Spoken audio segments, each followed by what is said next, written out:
Hey everyone, welcome back to Corporate Decoder. Today, FULTP just filed their Q2 2026 report, and I'm seeing some interesting moves in their loan and deposit numbers. Quick note, this is not financial advice, just my take on public filings for educational purposes.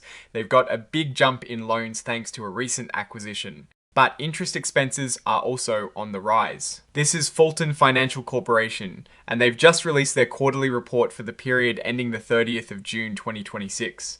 Think of this as their mid-year checkup, showing how they've been doing financially. Let's dive right into their financial statements, starting with the balance sheet. This gives us a snapshot of what the company owns and owes at a specific point in time. As of the 30th of June 2026, their total assets have grown to a massive $34.5 billion. That is a pretty significant increase from about $32.1 billion at the end of 2025. A big chunk of that asset growth comes from their loans. Net loans here means the total amount loaned out minus the money they don't expect to get back, which is shown as the allowance for credit losses. As of the 30th of June 2026, these net loans stood at about $25.5 billion. That is up from around $23.8 billion at the end of last year. This jump is largely due to their recent acquisition. They completed the Blue Foundry merger on the 1st of April 2026. This means they brought another company, Blue Foundry, into the Fulton financial family. They acquired about $2.1 billion in assets and took on about $1.8 billion in liabilities. This merger significantly boosted their loan portfolio. Now, where does a bank get the money to lend out? Mostly from deposits. Total deposits have grown to over $28.2 billion, up from about $26.6 billion at the end of 2025. This increase is also tied to that Blue Foundry merger, where they absorbed a lot of new customer deposits. Besides deposits, banks also borrow money. Their total borrowings have gone up quite a bit to over $1.7 billion from around $1.3 billion.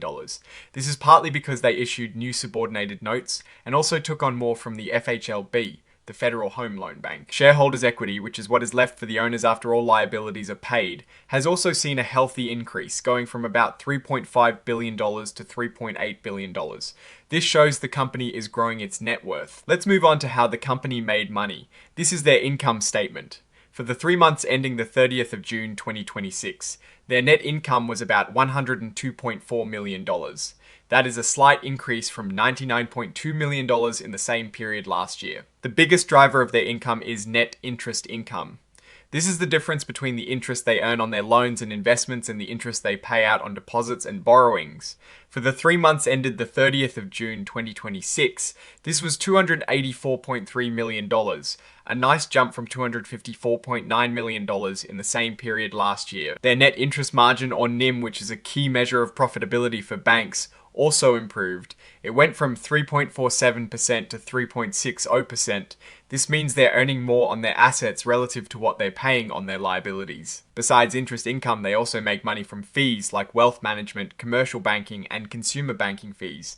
This non-interest income was $79.3 million for the quarter, up from $69.1 million last year. This growth was helped by higher mortgage banking income and a significant boost in other income, partly due to a gain from selling an investment. But making money costs money. Their non-interest expense, which includes things like salaries, technology, and rent, also went up. It was $231 million for the quarter, compared to $192.8 million last year. A big reason for this increase is the Blue Foundry merger, which brought higher operating costs like salaries and integration expenses. Speaking of the merger, they had $13.8 million in acquisition-related expenses this quarter. This covers costs directly tied to making the deal happen, like professional fees. Looking at the first half of the year, net income was $197.2 million, slightly up from $192.2 million in 2025. Their net interest margin also improved to 3.59% from 3.45%. Non-interest income for the first 6 months was $149.1 million, up from $136.4 million last year. Again, wealth management, commercial banking fees, and mortgage banking all contributed to this growth. Non-interest expenses for the first half were $431.2 million, a notable increase from $382.3 million last year. This rise is heavily influenced by the Blue Foundry merger costs and higher salaries and employee benefits. Let's look at their financial health more broadly. Total assets are now $34.5 billion, up from $32.1 billion at the start of the year. This growth is driven by those loans we talked about and their investment securities. Their investment securities, which are basically investments they hold for earning interest or capital gains, also increased to about $5.1 billion from $4.8 billion. They split these between available for sale and held to maturity categories. The available for sale portion saw an increase, especially in collateralized mortgage obligations. Looking at the asset side, cash and cash equivalents jumped significantly to $1.26 billion from $1.06 billion. This suggests they've got more readily available cash on hand. On the flip side, their total deposits also grew to $28.2 billion from $26.6 billion. This is good news, as deposits are a stable source of funding for banks. However, their borrowings also increased substantially, reaching $1.7 billion from $1.3 billion. This includes a big jump in FHLB advances and new subordinated debt. Shareholders' equity has grown to $3.8 billion from $3.5 billion. This indicates the company's value to its owners is increasing. Let's revisit loans. The net loan balance is around $25.5 billion, up from $23.8 billion.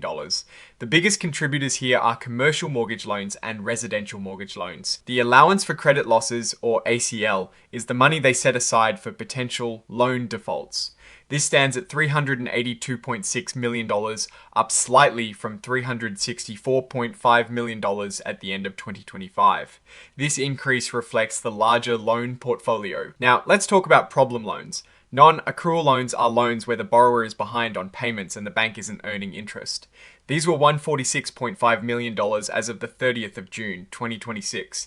That is actually down slightly from $53.9 million at the end of 2025, which is a positive sign. Criticized and classified loans, which are loans that have some credit weaknesses but aren't yet non-accrual, also decreased.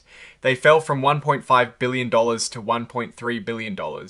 This reduction is a good sign for the overall health of their loan portfolio. Looking at their deposits again, they've grown to $28.2 billion. What is interesting is that time deposits have seen a significant jump, growing by over $600 million. This suggests customers are locking in their money for longer periods. On the borrowing side, FHLB advances saw a big jump, more than doubling to $552.5 million. This is partly due to the Blue Foundry merger, but also indicates they're using this source of funds more. Something else notable is their stock repurchase program. They're authorized to buy back up to $150 million of their own stock, and they've already bought back about $35.6 million worth in the first half of 2026. This can sometimes signal that a company thinks its stock is undervalued. Finally, let's touch on their regulatory capital. Banks have to maintain certain capital ratios to ensure they can withstand financial shocks. Fulton Financial Corporation's total risk-based capital ratio is 15.8%, well above the regulatory minimum of 8%. This indicates they are financially strong from a regulatory standpoint. So, what is the story here? Fulton Financial Corporation has seen substantial growth, largely thanks to the Blue Foundry acquisition. This has boosted their loans and deposits, while expenses are up due to merger costs. Their profitability is holding steady, and importantly, their loan quality metrics are showing some improvement with fewer criticized and non-accrual loans. The increase in their loan portfolio, especially commercial mortgages, combined with a solid capital position, suggests a company navigating growth and market interest rate changes with a generally positive outlook. The big question I am watching is how well they continue to integrate Blue Foundry and manage those higher borrowing costs in the long run. That is my take. Stay decoded. If this analysis was valuable, hitting that like button really helps, and subscribe for more deep dives. Don't forget to check out the Discord in the description.